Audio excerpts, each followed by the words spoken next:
Hey, I'm Dave. Welcome to Shop Talk. Tonight I'm joined by my co-host Glenn, who's joining us from the studios in Canada, down on a visit here. How are you doing, Glenn? Doing well, Dave. Hey, you're in the garage. I'm in the office. So that's true. You're in my actual office. There you go. I feel like royalty tonight. I'm sitting on the throne. There you go. It looks like we got a pretty good stack of questions. You want to jump right into it? Yeah, sure. You put out a couple of episodes, and we've got some stuff from Shop Talk. So there's like 40 questions here that we've got. So oh my goodness, we'll fire good ones. We'll start with some, and I'm going to go episode by episode. We'll start with a couple on the lighter side, maybe here. So, Rick 1368, do you like dinosaur-shaped chicken nuggets? I do not. I think Costco sells those, and I know my kids grew up on them. And, you know, they were really into the dinosaur shapes, but I always kind of thought they were kind of gross. So I did not eat the dinosaur chicken nuggets. I'm okay with McDonald's and with various Costco preparations, but not the dinosaur shaped ones. And the shape doesn't change the flavor, does it? It might. I don't know what accounts for the flavor, but I'm not a big fan. Okay. Fruit cocktail under a United company, or undercover maybe. Bro has this 3D printer running in the background. What did you print, Dave? Oh, that's pretty good hearing. I was recording in the one episode, and I was using the mic, using the mic to record the B-roll audio and stuff. And I did. I had my Prusa Mark IV S running, I think, or just a Prusa Mark IV. And it was actually the last day I ran it because all it did was print out, well, I don't know what to call them. There was a big ball of blue hair basically came out of the thing. It printed overnight. It was supposed to be printing an aquarium, little castle. And at some point it lost the program in the middle of the night and just spewed out a bunch of stuff. And I had a whole bunch of problems with it. So I've actually exchanged it for a new one because it worked great for like 3 weeks. And then I just had no end of trouble with it. I went through all the calibration and the manual, and I don't know. Maybe I just got a bad one, but I've had good luck otherwise. So yeah, it kind of looked like someone had lopped the top 3 inches off Marge Simpson's afro or something. Yeah, there you go. That's what it looked like. The Karmacon. Was ChatGPT involved in the making of this video? If so, for which parts? I'm not sure which video he means, but the answer is going to be about the same, which is I run some of the script through ChatGPT to say where are the obvious holes that I haven't answered the questions, because if I don't do that, the first thing in the comments are going to be the people pointing out the holes and the gaps in the logic. So it's nice to have ChatGPT do that. And I like to give it some of my script and then say, what else should I add to this? And then it comes up with ideas and stuff. But in terms of writing the episode, no, it's still done the old-fashioned way. Still done the old way. YouTube playlist. Wait, you have ADHD and autism? Oh, please, can you speak about how the two interact and conflict and maybe complement each other? He says he's got ADHD and suspect he's got autism as well. They often seem to go hand in hand, and I'm not really sure how to distinguish in my own case what is attributable to ASD and what is attributable to ADHD, except the things that are very obvious, you know, that belong to one or the other. But when you get kind of in the middle there and you've got attention and focus and hyperflow states and all of that, some people in the ADHD world can get that. Some people with autism can get that, and I don't know which camp it belongs to. It may belong to both. I don't know that ADHD is like autism light or to what extent they're even related, but they sure do seem to have a high correlation with one another. So, but it's hard to separate them. Yeah. So the next one sort of falls in that a little bit. Can a person self-evaluate autism? You can screen yourself. Like there's a 50 checklist or a 50 item checklist inventory you go through. And if you score high on it, then they suggest that you see a real doctor who can actually do a thorough evaluation, which takes a day or 12 hours of testing. In my case, I think it was. So you probably can't do 12 hours of full testing, and you don't have the credentials to do it. So the answer is actually no, but you can do the screening stuff to make sure that you're not missing an obvious thing that you need to go to talk to somebody about. So. What about this next person? What about being a sociopath? So this is the psychopath or autism piece that you did. Something about sociopathy? In the references that I have read, they treat them as synonymous. And I've heard other people treat them differently, where psychopath is what I described, the person that lacks remorse and all of that. But a sociopath is actually pathological to society by acting out in ways that are pathological, bad for society. So I've seen them used with distinction in that way, but I've heard other people say, no, they're synonymous. So I'm not sure what the actual difference would be other than perhaps psychopaths are wired that way, but don't wind up impacting society as directly. So the next one here from Love But No Soilder, or Soldier, Love But No Soldier, Love But No Soilder. What if I was raised by psychopaths? Well, that would suck. But you're kind of born that way. It's not something you become. And my understanding so even if you were raised by two psychopaths, unless you happen to inherit their psychopathy, yeah. If you inherited the genetic components, then you might be in for a little jackpot there. But otherwise, imagine it's a tough upbringing, but it shouldn't impact you or make you into one. Yeah, that's what I was going to say. It'd be a difficult environment, most likely. I would think so. Willie Everlearn. I think Everlearn is his last name. Why is it I turned into a computer channel to hear the best description of ASD ever? So, well, thank you. I do like doing some of the ASD content. I've maybe done a little too much of it in the last month or so, just because I had a couple things I wanted to get out in video form. There's a much smaller audience that is very appreciative of that content, but then some of the broader audience is like, what, again? So I try not to do too much of it and just kind of mix it in every now and then. But I don't want to start an autism channel per se. So it's the extent the algorithm may or may not like it, I'm doing it anyway. Yeah. The last one here from that psycho or autistic episode. Got a link to that double helix lamp in the background, Dave? That came from Home Depot. I was just walking through Home Depot and I saw it there, but it was not this fancy, of course. It was just a standard white light. So I bought the lamp. I think it was like $120, brought it home, stripped everything out of it, added my own LEDs and my own power and transformer and ESP32 module, microphone, remote control receiver, and all that. So it's controllable with a remote, and it does a whole bunch of effects, and it's pretty cool. But it's not something I found a huge appetite for of doing build episodes on the channel. I wish, I would love to do them, but I don't think people like to watch them, or at least my audience does not. Some guys have a big channel building stuff, but maybe it's all in the production. I don't know. Yeah. And I'm sure there'll be a few comments that I've seen where folks say, hey, can you show me how to do this and show us how to do that? So there's a small group, but yeah. And the reason that we can see that corner now is you've switched lenses on your camera too, right? Yeah, I went from 50 mil to 35 mil. It's a Sigma Art lens 1.4 f, and they're otherwise identical lenses, but it's just a wider angle, and I crop it in post where I want to. Nice. Okay, we're going to move on to the Intel Core 200, sorry. 200. Yep.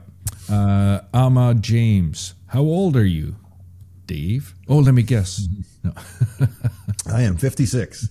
56 years young. So that's the second time I've been asked that in the comments. I don't know what's going on.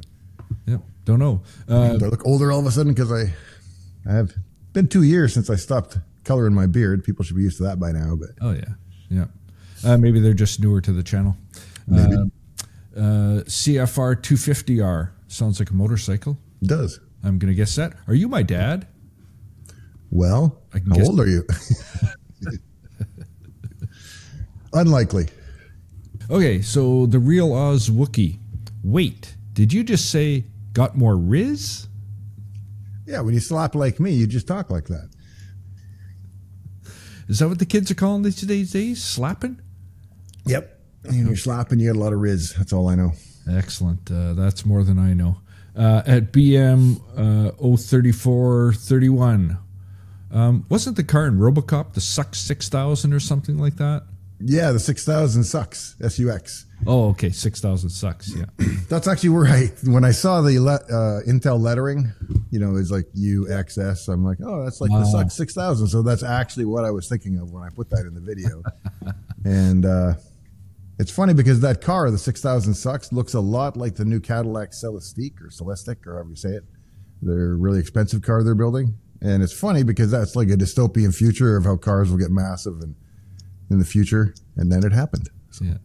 They're electric now, but I haven't clicked it yet, but I think I don't know if it's in my Reddit feed or somewhere in YouTube that someone just created Homer Simpson's car in real life. Yeah. I'm going to have to go watch that after this. Control Freak, 1963, who may be 5 years older than us. 245K, 265K, 285K. Has Intel decided to market exclusively to BMW lovers? Who names the products at Intel and AMD? Mathematica? Yeah, I don't have an answer for that question, but when I saw it, I flagged it because I like the line, who names your products? Mathematica? That's a good one. Yeah, it's hard to name products. I mean, what are they going to call it? The Pentium 9A, Pentium 9B, Pentium 9C, and then you're no further ahead. So, yeah, that's a good one.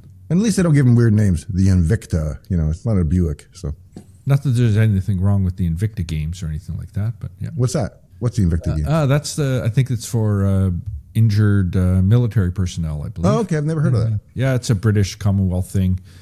You guys here in the US of A abandoned that stuff more than 250 years ago. So probably the Commonwealth part, not the military. Okay. Yeah, and I believe and it's probably only to Commonwealth countries. So that's maybe a Canadian reference, right? And 740NY. Why the S series? Do Intel provide a screwdriver to enable efficient gouging out of the unwanted NPU area of silicon? Yeah, I don't understand that. Why would people have an aversion to an NPU being present on the chip? I mean, I don't want to pay for it because I don't have any real use for it. I don't have faith that it's going to be a useful addition. But to take objection to the fact that it's on the silicon surprises me, I guess. But that people feel differently. So, yeah. Falcon XE302. How will they benchmark against i7 and i9 for everyday computing? Well, apparently they benchmark at parity. So the current fastest 200 core series is about as fast as the fastest i9 14900 KS or whatever it was. Yeah. So about equal. There you go. 244-895. When are we going to see Dave's benchmarks running on Ultra processors? As soon as somebody sends me a machine that's got one in it. So I don't have a Copilot PC. I don't have an Intel Core 200 machine. I'm not one of those big lab channels where the people shower me with hardware. I got a few good pieces of hardware that I focus on, of course, but don't get a lot of wide selection of new stuff like that. So I guess I should probably talk to Intel and AMD and get a rep and do all that stuff, but that's almost like a real job. So. Yeah, and you're not an asker for that stuff either. I mean, that's not part of it's subs and likes. You're not out soliciting hardware and stuff, but they have approached you. So yeah. When they reach out, you consider it. It's true. Yeah. Shell Leader. Is this socket compatible with older motherboards? No, I don't think so. Okay. And Let's Trend. Why does anyone give a darn? I think it's darn, just spelt with 4 different letters, about power efficiency running a desktop. Hey, Dave, are you an Intel or AMD guy? So why do we care about the power efficiency? I don't personally. I mean, if you're going to leave a machine on running and it's going to burn an extra 150 watts 24 hours a day over the course of a year, that's wasteful, and that might matter to you. But for general operation, especially when it's like the machine is using a few watts when it's quiescent, it doesn't bother me if the machine uses some power when it's working hard, So power savings on a desktop, not something I chase. Yeah. So I agree there. On a laptop, of course, or anything battery powered, it makes a lot more sense. Yeah, and I think that was how you sort of qualified that when you made that statement there. What about the Intel or AMD? You want to most of what I work on daily is AMD. I do have an Intel, one of their 54 core machines, but with the 96 core Threadripper, that's where you got to be. Okay, we're off to your one of your recent episodes here, Blinking LED, the 5 minutes. Oh, right. Why does it take 5 minutes to blink the LED? Don't you want to blink it more often than that? I Am the Bird. No current limiting resistor, and Unlokia also was quite curious about the no resistor.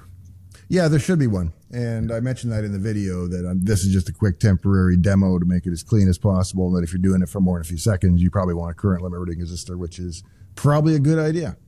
So that would have required it like a 6 minute then. Blinking LED, yeah. 6 minutes by the time you put the resistor in. Yeah. By the time I wired it up, it'll look like a Ben Eater video. It'll be all this breadboard wiring. I mean, it's one resistor, but got to draw the line somewhere.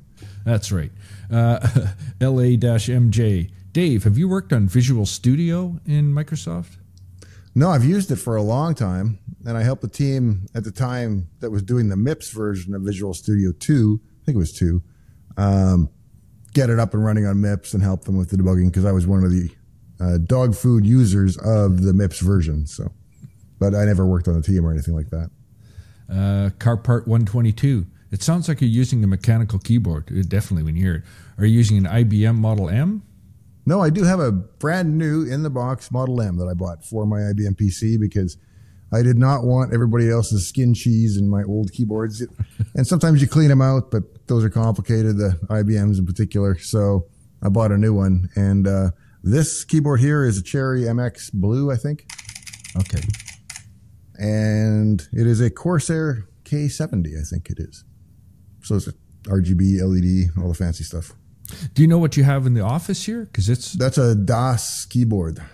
Oh, with the one with the knob on the right, top right. I don't know. It's just it's nice. Yeah. Yeah, that's the DOS keyboard in there. So. There it is. Yes. Yep. Yep. KA9 DGX. Have you done anything with a Raspberry Pi Pico?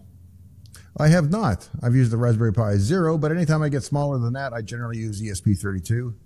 I'm pretty happy with that, and they make a wide range of them, and I'm pretty familiar with them, so I haven't found the need for the Pico yet. Do you have anything around the estate here running on Raspberry Pis? The sign over my workbench, that Dave's Garage LED sign, that's run by a Pi. Okay.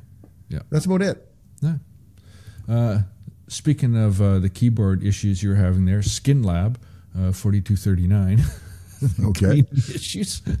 You didn't like people skin cheese? Is that what you called it? A jarring word.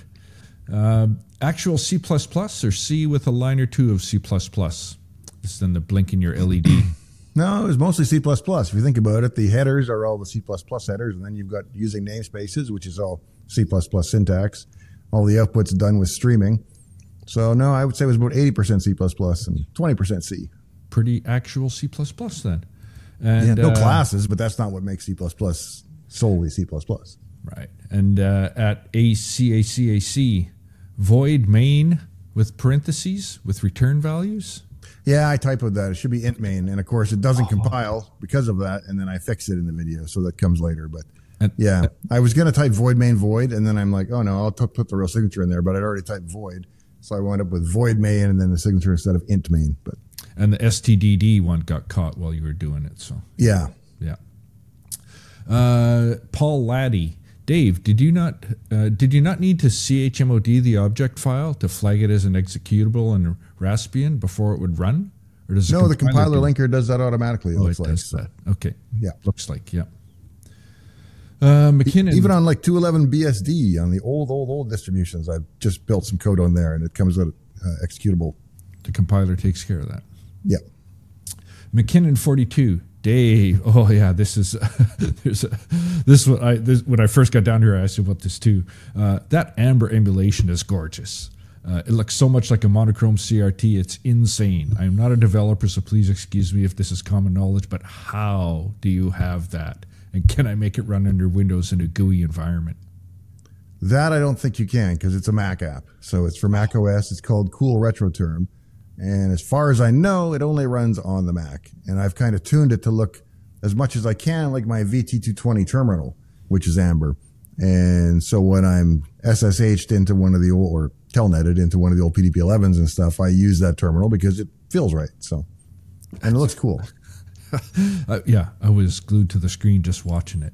And this I'm going to get wrong because this dude's from Poland. SCCZE Pancom. Where do I find this cool terminal font? Greetings from Poland. Hello, Poland.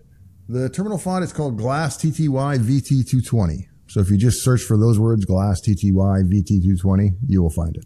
And it's a free download, I believe. And somebody else asked about scan lines at one point, and the scan lines are actually in the font, not on the screen. So, and now you said you had that visual thing also tweaked to match your old VT220.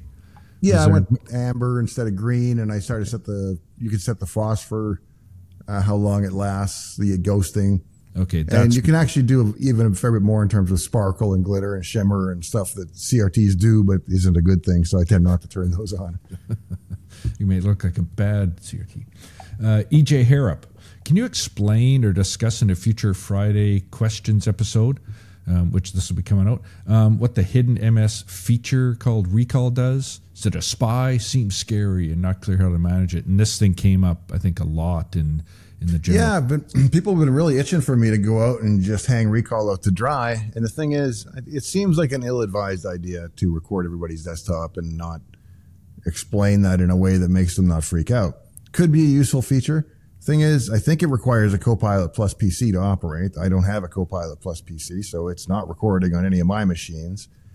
I don't know enough about the mechanics, the data retention policies, what Microsoft plans to do with that data, if it's all totally encrypted locally and can't be exploited and can't be hoisted off your machine. There's just so many questions that they haven't necessarily answered yet that I think it's too early to come out and make an indictment against it or say it's a great thing. So I'm kind of hedging my bets on that one until we're a little further down the path and it gets some broader acceptance among more users that have Copilot Plus PCs, or at least that can support that feature, and see what the reaction is like in the community. It's not something I think I need, not something I would object to, but if it's going to record my screen and I'm not using it, I probably don't want it recording my screen. Yeah, that was what I was going to say. It's not a feature that interests or appeals to you or that you need for any reason. So right, it's not something you're going to be looking for. And it's not something that you're out to sort of test or be curious about either. Folks will still be asking for it because they're looking to you for all sorts of information. So, well, I will run it as soon as I can. Yeah, but I'm not going to comment on it until I've actually had a chance to use it. So, good for you. At Slike the Phoenix, yeah. Now we're into the ShopTalk stuff here. They got a timestamp. So what's with the random Wi-Fi symbol on the window? And that was, again, you usually when you get a video done, you send it to me, and that was one. Oh, I think you got this thing in there, and you're like, yeah. So all the windows and all the decorations behind me are actually run by a server in the closet that generates the frames of color data and sends them out over Wi-Fi, and then an ESP32 receives, buffers, and looks at the timestamp and displays the frames as they come due. And sometimes you get a Wi-Fi dropout, and even though it buffers a little bit into the future, it will disappear for a few seconds. And when it did that in the video, which was kind of inconvenient, I couldn't really fix it. So I just stuck the Wi-Fi down symbol for those frames of the video where it was missing. And a couple people caught that. So the 113 end, or the 113 end. Awesome. Can you please make more videos on Open Web UI? Please, I could, thank you. But the problem is that there wasn't a great reception of it. The first video on the AI stuff did pretty well, and the second video did about half as well, and the third video did about half as well.